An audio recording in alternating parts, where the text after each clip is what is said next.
신약성경 에베소서 5장 8절부터 14절까지 말씀입니다. 에베소서 5장 8절에서 14절까지입니다.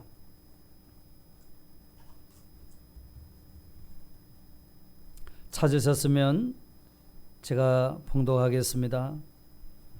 너희가 전에는 어둠이더니 이제는 주 안에서 빛이라. 빛의 자녀들처럼 행하라. 빛의 열매는 모든 착함과 의로움과 진실함에 있느니라. 주를 기쁘시게 할 것이 무엇인가 시험하여 보라. 너희는 열매 없는 어둠의 일에 참여하지 말고 도리어 책망하라. 그들이 은밀히 행하는 것들은 말하기도 부끄러운 것들이라. 그러나 책망을 받는 모든 것은 빛으로 말미암아 드러나나니 드러나는 것마다 빛이니라. 그러므로 이르시기를 잠자는 자여 깨어서 죽은 자들 가운데서 일어나라. 그리스도께서 너에게 비추이시리라 하셨느니라. 아멘. 사람의 제일 되는 목적은 하나님을 기쁘시게 하는 것이라고 말씀드렸습니다. 우리가 빛의 자녀로 부름을 받기 전에는 어둠이었다고 하였습니다. 어둠에 속해서 열매 없는 어둠의 일만 계속 했던 사람이라고 그렇게 말씀하고 있습니다. 그러니까 그때는 하나님을 기쁘시게 해 드릴 수가 없었던 것입니다. 그러니까 하나님을 기쁘시게 해 드리는 어떤 열매가, 빛의 열매가 맺지를 못했던 것이죠. 오히려 12절에 가서 말씀하신 대로 말하기에도 부끄러운 은밀한 행위를 일삼고 있었던 것입니다. 그 말은 다시 말해서 죄를 지으면서도 그것을 죄로 여길 줄도 모르고 죄를 지었으면서도 죄에 대해서 가책이나 부끄러움을 느끼지를 못하고 살아왔다는 겁니다. 혹 우리 양심에 가책이 일어난다 할지라도 그 양심의 그 외침을 애써 외면해 버리고 그냥 눌러버리고 살기도 했습니다. 옳은 길이 보이는데도 불구하고 그렇게 선뜻 나서서 가지를 못하고 여전히 욕심과 정욕을 따라 살았던 사람들입니다. 그랬던 우리들인데 이제는 바뀌어졌습니다.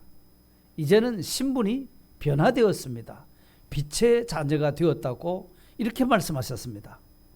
빛의 자녀가 되어서 빛된 삶을 살아가고 빛의 열매를 맺는 것을 통해서 하나님께 기쁨이 되고 또 안 믿는 사람들도 우리를 볼 때 우리를 우러러 볼 뿐 아니라 우리 때문에 하나님께 영광을 돌릴 수 있도록 이렇게 사는 것이 정말 하나님이 기뻐하시는 우리의 삶이라고 말씀하고 있습니다. 우리는 과연 그렇다면 이 빛의 자녀로 삼아 놓았는데 빛의 자녀답게 빛의 열매를 맺으면서 그렇게 살아가고 있는가 하는 말입니다. 우리의 살아가는 모습을 통해서 하나님이 보시고 흐뭇해하시고 안 믿는 사람들도 우리 때문에 하나님을 알고 하나님께 영광을 돌리는 이런 우리의 모습인가 하는 것을 한번 살펴볼 필요가 있습니다. 예수 믿는 사람들이 왜 저 모양이지? 만일에 이렇게 하는 말을 듣는 내 자신인가? 어둠에 속해서 말하기도 부끄러운 은밀한 행동을 자꾸 하고 있는 우리 자신인가? 이거를 우리는 살펴봐야 합니다. 그래서 우리 예수 믿는 성도들은 세상 사람들이 봐도 저분들은 뭔가 달라도 다르다. 예수 믿는 사람은, 교회 다니는 사람은 저렇게 다르다. 다른 것은 자기들하고 같지 않다는 것인데 자기들하고 같지 않는 그것이 뭔가 왠지 좀 부럽다. 그렇게 살았으면 좋겠다.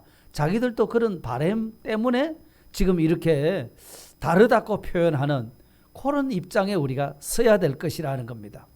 만일 우리가 그렇게 살아간다면 우리 하나님이 얼마나 기뻐하시는 일이 되겠습니까?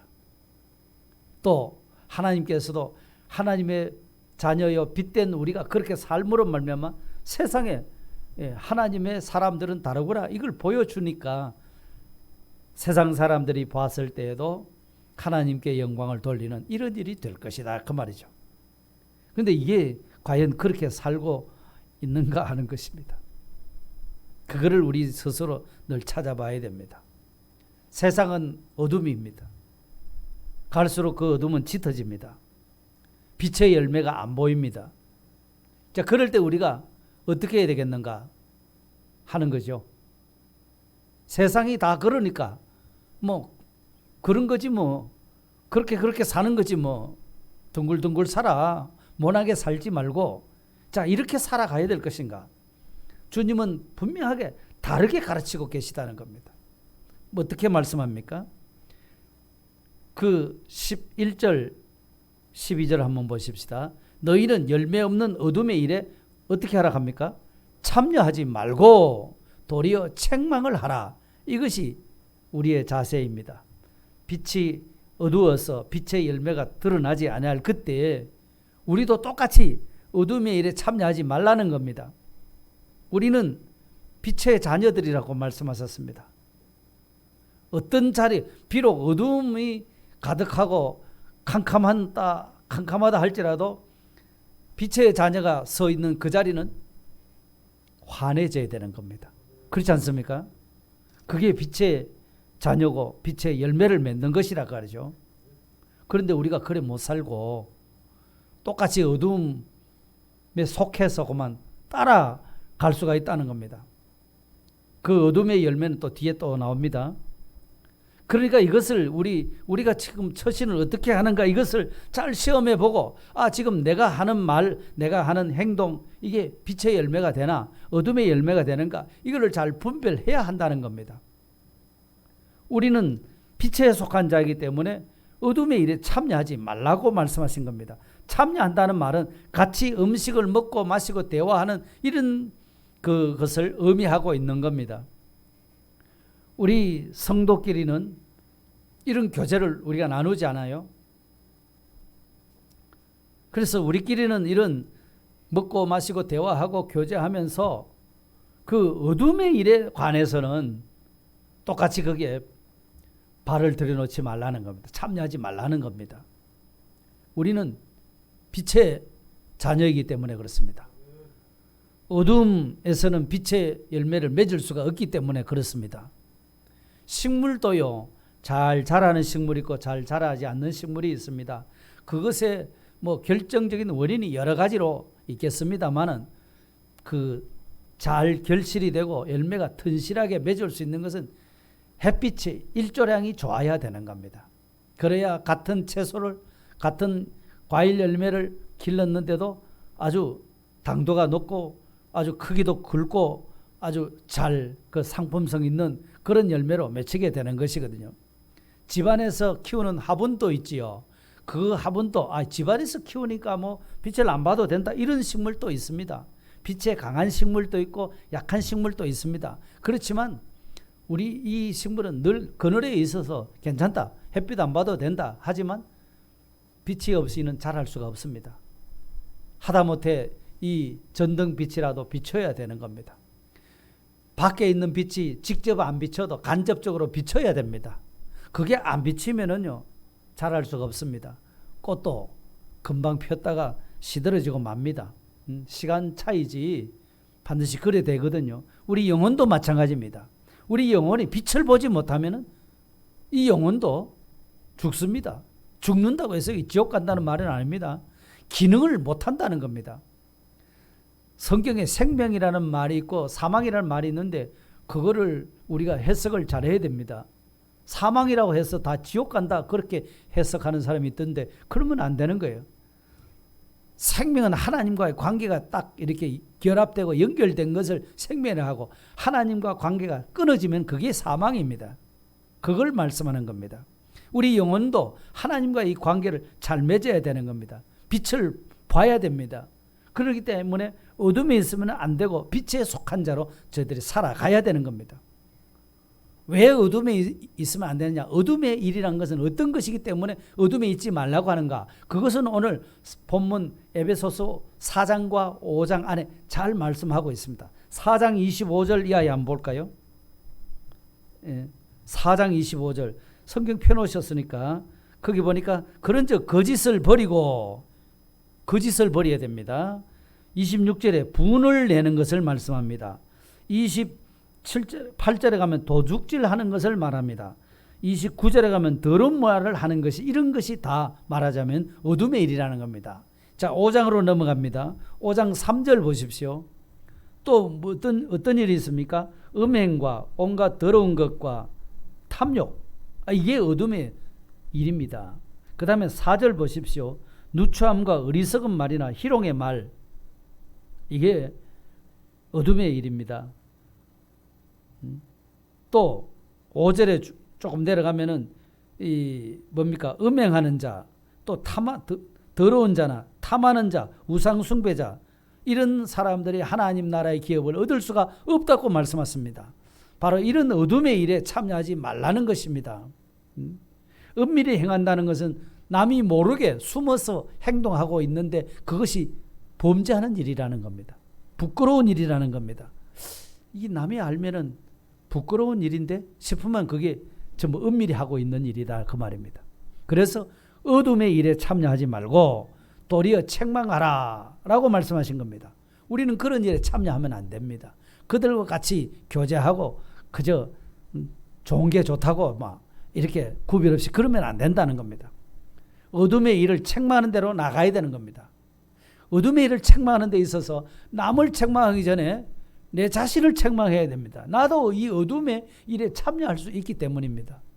나는 그런 어둠의 일에 참여하지는 않았는가 싶어서 자기를 돌아보고 자기를 책망해야 하는 겁니다. 그저 어둠의 일을 책망하라 하니까 다른 사람 어떻게 어둠의 행위를 하고 있구만 성경이 책망하라 했으니 내가 책망해야지. 자, 이러면은 나서면 안 되는 겁니다. 지혜롭게 해야 됩니다. 어둠의 일에 참여하지 말고 책망하는 것은 어떻게 하는 것인가? 그것은 이 직접 또는 간접으로 우리가 참여하는데 먼저 간접으로 하는 것이 필요합니다. 간접으로 한다는 것은 내가 먼저 빛으로 살아버린다는 겁니다. 예. 그러니까 내 자신이 어둠의 일을 행하고 있었다면 이제 그것을 끊어버리고 이제 빛된 삶을 살아버리는 겁니다. 그러면은 다른 사람은 내가 이렇게 빛되게 살아버리면 다른 사람 보니까 뭐 속이는 사람 있다 할지라도 나는 그만 정직하게 살아버린 겁니다. 예? 다른 사람은 악하게 막 함부로 말을 해도 나는 언제나 선하게 말해버립니다. 다른 사람은 거짓말해도 나는 참말만 합니다. 다른 사람은 이 부패하고 더러워진 이런 삶을 사는데 나는 그래도 깨끗하게 삽니다. 다른 사람은 요란하게 살아도 나는 경건하게 살려고 발부둥칩니다.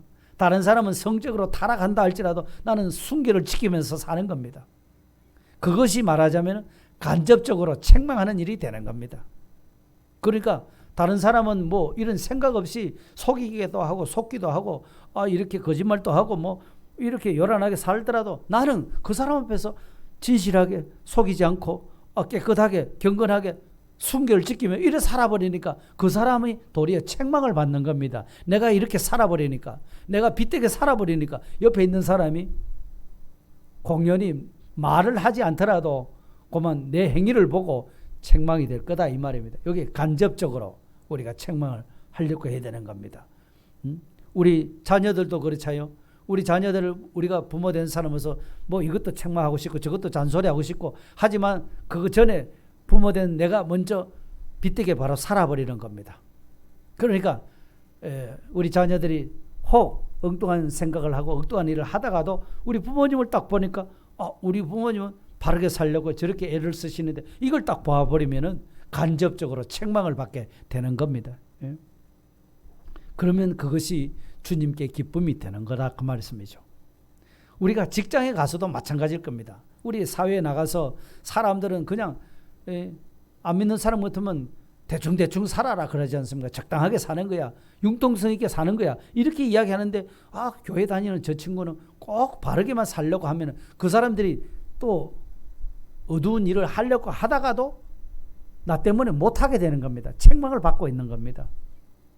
그게 필요한 것이죠.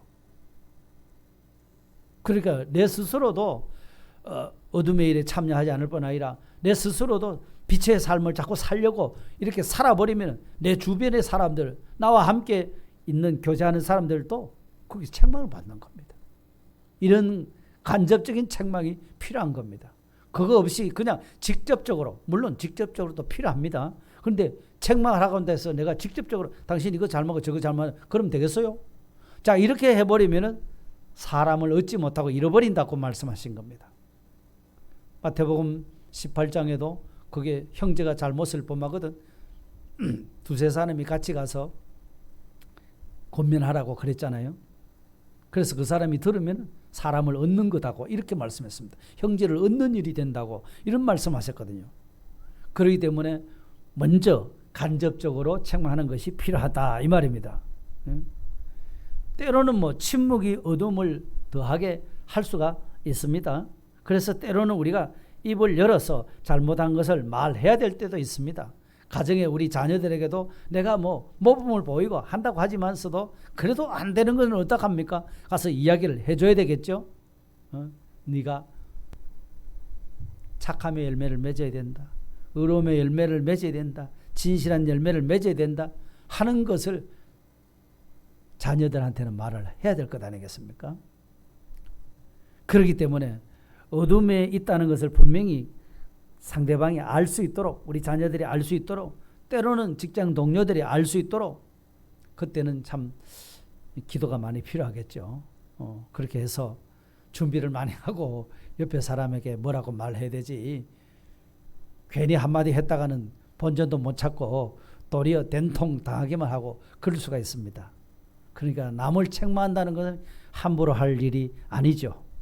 그렇기 때문에 우리는 조심해서 지혜롭게 아주 기도해서 지혜를 얻어서 그렇게 해야 될 것입니다. 기독교 윤리 실천 윤리 실천 협회 이래 가지고서 우리 기독교인들이 뭉쳐 가지고서 사회에 잘못하는 것을 막 고발하고 막 거기에 대해서 뭐라고 잘못했다고 하는 것도 필요합니다. 그런 사람들, 우리 예수 믿는 사람 모두 다 입 딱 닫고 가만히 있으면 또 사회가 어떻게 돌아가겠습니까? 그 사람들은 또 그런 일을 하려고 또 사명을 받아서 하는 사람들이기 때문에 열심히 또 그런 일을 하니까 고마운 거잖아요. 우리는 책망하고 싶어도 잘 알아야 책망할 것 아닙니까? 나도 모르면서 책망을 못하니까 연구도 많이 해야 되고 준비도 많이 해야 될 것 아닙니까? 그게 어려우니까 또 그런 사명 맡아서 하는 분들이 잘 하도록 두고 우리가 이 직접적으로 책망하는 일은 늘 조심해 가면서 지혜롭게 잘 해야 합니다. 왜 그렇게 간접적으로도 책망을 하고 직접적으로도 책망해야 되는 이유가 뭡니까? 그렇게 하면은 책망한 결과가 나옵니다. 그게 말씀하시기를 책망받는 모든 것은 다 빛으로 드러난다. 이렇게 말씀하셨습니다. 13절에 그랬죠. 그러나 책망을 받는 모든 것은 빛으로 말미암아 드러나나니 드러나는 것마다 빛이니라 그랬습니다. 어둠의 일을 행하고 있는 자를 책망했을 때에 그가 책망을 받고 회개한다면은 다 그것이 빛으로 나온다는 겁니다. 고쳐지게 된다는 말씀입니다. 책망을 받은 것 때문에 더 빛 가운데로 들어가는 사람이 된다는 겁니다. 사람이 변화된다는 말씀입니다. 여러분, 죄가 많은 곳에 뭐가 또 많다고 합니까? 죄가 많은 곳에 은혜가 많다고 하잖아요. 그 죄가 엄청 버글버글하고 득실득실했는데 책망해주는 사람 때문에 그런 죄가 줄어드는 겁니다. 왜요? 하나님의 은혜를 깨닫고 우리가 이렇게 큰 죄를 범하고 있었구나. 이게 깨달아지니까 고치게 되는 겁니다. 회개하게 되는 겁니다. 많은 죄를 지적받고 그걸 깨닫고 회개하면 그 사람은 용서받잖아요. 그러면 하나님의 은혜가 더 커지잖아요. 이런 죄도 하나님이 다 용서해 주신구나. 내가 용서받지 못할 사람인데 내가 용서를 받았네. 하나님 감사합니다. 이런 사람이 되는 거예요.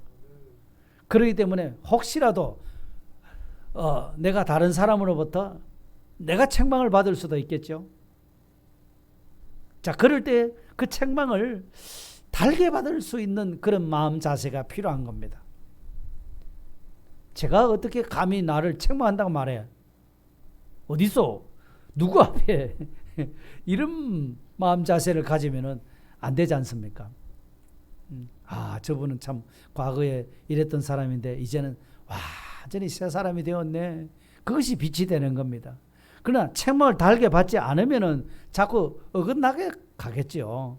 그러면 사람의 책망을 달게 안 받으니까 하나님의 책망을 많이 받겠죠. 그래 되면 안 되는 겁니다. 만일 나를 책망해 주는 사람이 있다고 하면, 나를 책망이 아니라 지적해 주는 사람이 있다고 하면 그걸 고맙게 여기고 달게 받으면은 회개의 열매를 맺는 거잖아요. 그래서 때로는 우리가 이렇게 사람의 책망을 받기 전에 먼저 사실은 하나님이 우리를 책망하신 거예요. 내가 못 느껴서 그렇지. 성령의 감동의 역사로 말미암아 때로는 그 생각도 못한 여러 가지 그 현실들이 막 일어나고 주의 섭리로 말미암아 하나님이 나한테 징계를 하시는구나, 이게 느껴질 때도 있잖아요. 그게 하나님 책망으로 받아들인 거죠. 그러니까 계시록 3장 19절에 가면은 그 책망을 받을 때 그 사랑하는 자를 책망하고 징계하노니, 이렇게 말씀해요. 사랑하는 자를 책망하고 징계하노니, 그 회개하라, 이렇게 말씀하셨어요. 요한계시록 3장 19절입니까? 그렇게 말씀하셨거든요. 그러니까 책망하고 그 다음에는 징계를 하고, 그 순서거든요. 책망이 먼저요. 그 다음에 책망해도 안 들으니까 징계가 오는 거거든요. 그러니까 하나님께서 때로는 먼저 책망을 하시는데도 내가 못 알아채릴 때가 있습니다. 그러다 보니까 또 이런저런 사건이 일어납니다. 그런 사건들을 통해서 주님은 나를 보고 책망하신데도 또 깨닫지를 못해요. 그러니까 신앙의 지도자들이 때로는 나보고 이렇게 좀 하세요, 이렇게 하는 게 좋지 않겠어요? 이렇게 또 누가 말을 해주는 사람이 있습니다. 자, 그게 하나님이 책망하시고 성령님이 감동으로 역사하시고 또 사람을 통해서도 이렇게 말해주기도 하고, 심지어는 성경에는 보면 나귀한테도 책망받은 사람이 있어요. 누구지요? 당나귀, 자기 타고 가는 나귀가 입을 열어서 막 주인을 타고 가는 사람을, 발람 선지자였잖아요. 하나님께서는 사랑하는 자를 책망하시는 거예요. 징계가 없는 자는 사생자라 그랬죠. 그 사랑하니까 징계를 하신다고 그렇게 히브리서는 또 말씀하십니다. 그렇기 때문에 책망하는 것을 만일 내가 잘 받아들인다고 하면은 나는 그만 그 다음부터는 빛으로 나타나게 되는 겁니다. 그 책망을 안 받으려고 하니까 감정이 막 올라오잖아요. 감정을 억제해야 되는데 그 감정을 억제하지 못하니까 그만 사달이 나는 거잖아요. 지가 뭔데 나한테 이렇게 저렇게 말을 해? 책망을 왜 해? 그렇게 되는 겁니다. 책망을 달게 받아야 됩니다. 자기를 반성하고 돌아보면서 내 인격과 행위에 잘못되고 삐뚤어진 것을 바르게 할 수 있는 기회라는 거죠. 그렇기 때문에 우리는 늘 스스로를 자꾸 단속해 나가야 됩니다. 남이 하나님이 책망하고 남이 나를 책망하기 전에 스스로를 단속하면 제일 좋겠죠. 그런데 그것이 잘 안 되니까 때로는 하나님이 책망하시고 또 사람을 보내서도 책망하시고 심지어는 짐승들을 통해서도 하나님이 사람을 책망하는 그런 일이 있더라는 겁니다. 그런데 그 책망을 잘 받으면은 전부 회개하게 되면은 다 빛이 되는 겁니다. 좋은 거 됩니다. 예. 그렇기 때문에 우리는 빛의 자녀들처럼 행하지 않고 어둠의 일을 따라 살아갈 그때에 책망을 못 받고 계속 뻗쳐나가면은 우리는 빛으로서 힘을 잃어버리게 되는 겁니다. 빛을 드러내기는커녕 우리가 그만 어둠에 삼켜버릴 수 있습니다. 사실 빛이 어둠에 삼키겠습니까? 아무리 그 발광체가 약해도 빛은 삼켜지지 않는데요. 어둠의 세력이 너무 급하면은 지나면은 빛이 약하게 빛을 내도 그게 퍼져나가지를 못하지 않습니까? 그렇기 때문에 빛으로서의 그 힘을 잃어버리게 되는 겁니다. 빛은 어둠이 있으면 어둠을 환하게 바꿔버려야 되는데 그걸 못 바꾼다 이 말입니다. 그래서 바울 사도께서는 전에는 우리가 어둠의 사람이었지만 이제는 빛의 사람이기 때문에 가는 곳마다 빛을 비추어서 빛의 열매를 맺어버려야 된다. 그게 안 되니까 지금 책망받는 일이 일어나는 거다. 그러나 그 책망을 달게 받아버리면 그것이 전부 빛이 된다라고 말씀하시는 겁니다. 도널드 그레이 하운드 목사님이 예수님이 빛된 것하고 우리 성도들이 빛된 것하고 차이가 있다는 겁니다. 그게 뭐냐면 예수님이 비친 것은 태양빛과 같은 빛이고 우리 성도들의 빛은 달빛과 같은 빛이다. 태양의 빛을 받아서 반사하는 빛이라 이 말씀입니다. 그러니까 우리가 주 안에서 빛이라는 것은 스스로 빛을 내는 사람이 아닙니다. 전에는 어둠이었습니다. 예수님을 믿음으로 빛을 받은 사람이 된 겁니다. 그렇기 때문에 예수님 믿음 안에 있어야 되고 주 안에 있어야 된다는 겁니다. 주 안에서 빛이라고 그랬잖아요. 그렇기 때문에 예수님의 빛을 우리는 자꾸 받아야 되는 겁니다. 그 빛을 안 받으면 우리는 또 어두워지게 되는 겁니다. 금음달이 왜 깜깜합니까? 빛을 가리워서 못 받으니까 깜깜해지는 것 아니겠습니까? 그러니까 우리는 주님으로부터 생명의 빛을 자꾸 받아야 됩니다. 말씀을 통해서 빛을 받아야 됩니다. 기도를 통해서 빛을 받아야 됩니다. 성령의 감화 감동을 통해서 자꾸 빛을 받아야 됩니다. 그래서 우리 속에 빛이 가득해야 되는 겁니다. 빛이 가득해야 됩니다. 이 빛이 있어야 세상을 향해서 빛을 비춰낼 수가 있는 겁니다. 착함과 의로움과 진실함의 열매가 맺힐 수가 있는 겁니다.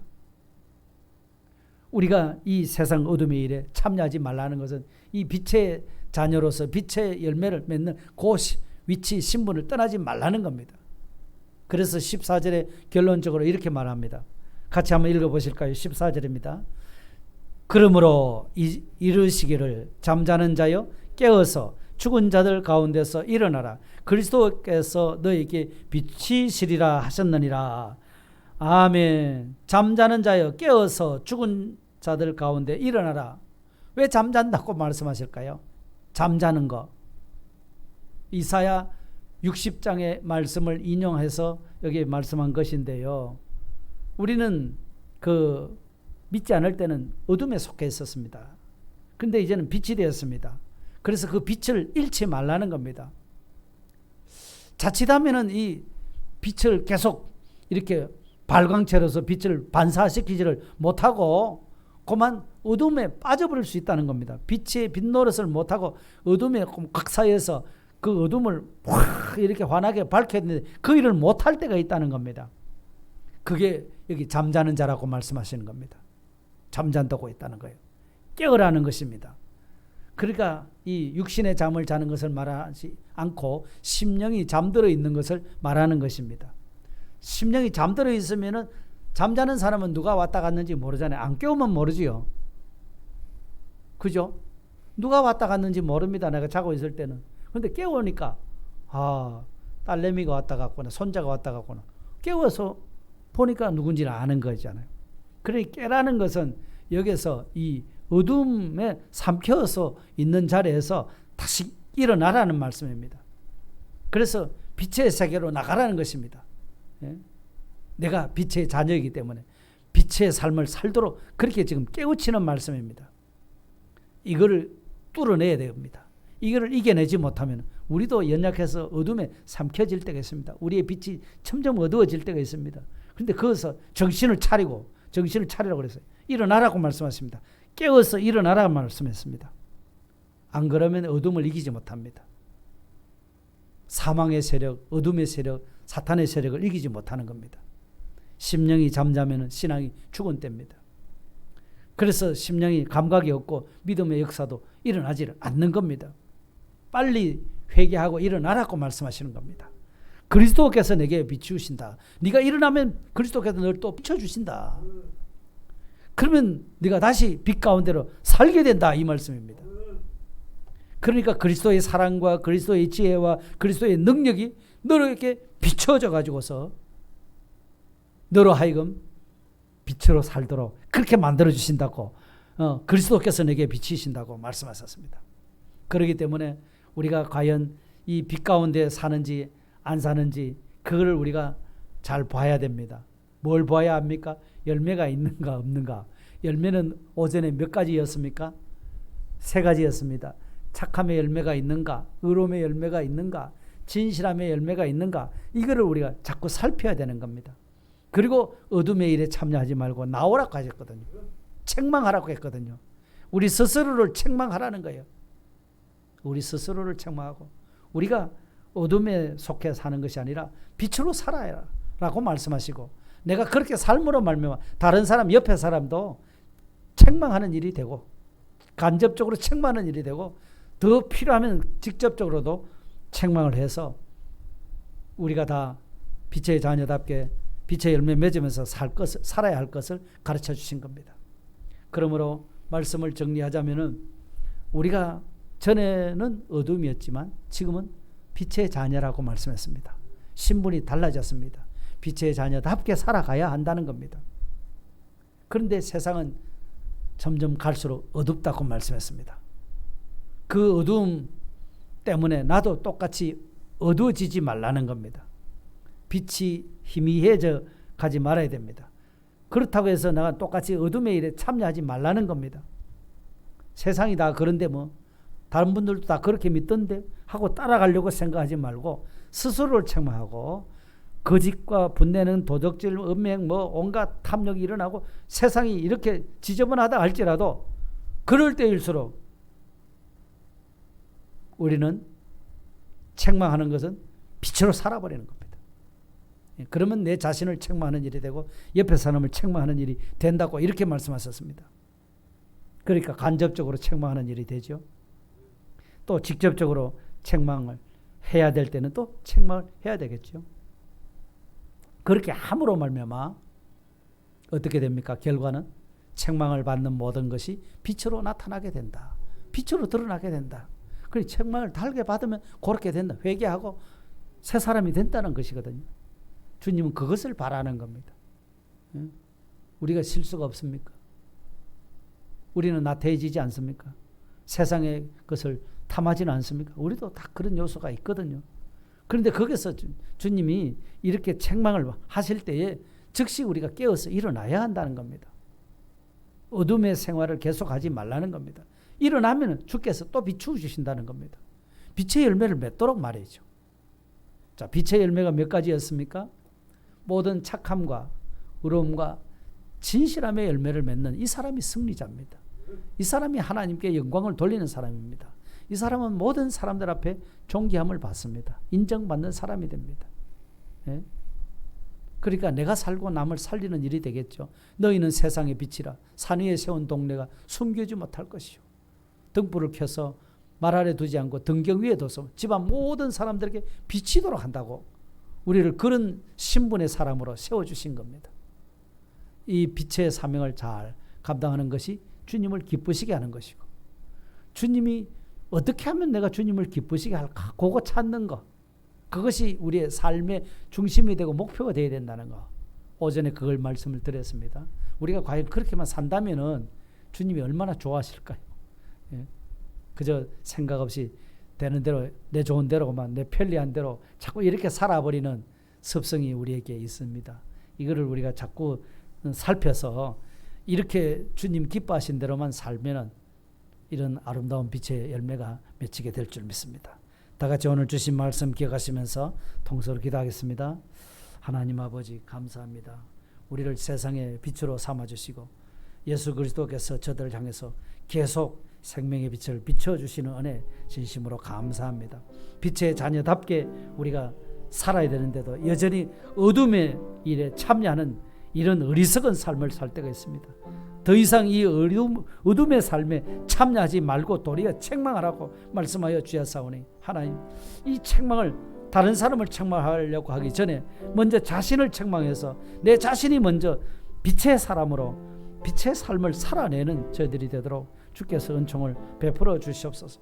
그렇게 삶으로 말미암아 남을 간접적으로 책망하는 일이 되고, 필요할 때는 지혜 있게 다른 사람까지도 벌써 하나님이 책망하셨고 성령님이 현실을 주셔서 책망하시고 주의 종들을 통해서 책망하시는 그 책망을 따라서 다른 사람이 나한테 책망하는 일인 줄 알고 그 책망을 달게 받을 수 있는 우리 마음 상태가 되게 해 주셔서 책망받는 것 모든 것이 다 빛으로 나타나는 아름다운 회개의 열매로 맺히도록 주님이 축복하시고 주님께 영광 돌리는 우리의 삶이 되도록 은혜를 더하여 주시옵소서. 우리 성도님들의 가정을 이같이 축복해 주시고 우리 성도님들이 다니는 직장생활 이 사업체들을 주님께서 이렇게 축복해 주셔서 모든 인인관계 속에서 이같이 빛된 자의 삶을 그대로 살아내고 빛을 비추는 사명 감당하며 살도록 복의 복을 더하여 주옵소서. 구주 예수 그리스도의 이름으로 감사하며 기도드리옵나이다. 아멘.